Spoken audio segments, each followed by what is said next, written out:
At eto na nga guys, meron tayong iluluto. Ipapakilala ko sa inyo ang seaweed.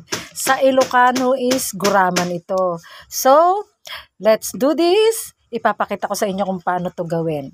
Later. At syempre pa guys, so hugasan muna natin dahil ito ay galing sa dagat o ayan o.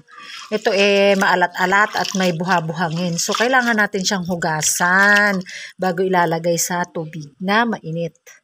At ayan na nga guys, nagpakulo ako ng tubig dahil dyan nating lulutuin ang seaweed o guraman. Ilagay na natin ang guraman sa kumukulong tubig.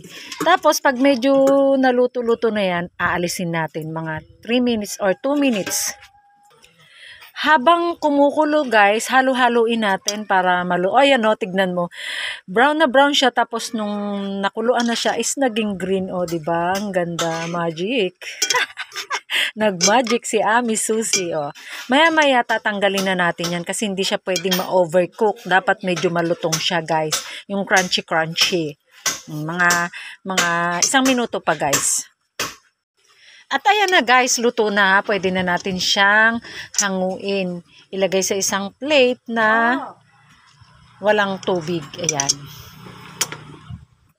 O, ayan guys, nilagay ko siya sa drainer para matanggal yung mga excess na water.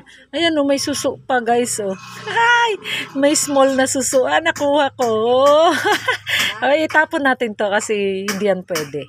O, ayan. Drain muna natin siya guys.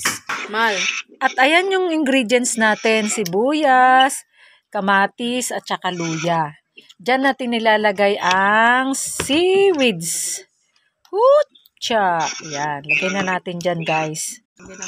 Halu-haluin natin guys para mahalo yung ingredients niya. Ayan, diba? Uy, kasarap. Ganyan lang yan guys. Halo-halo lang. Yan.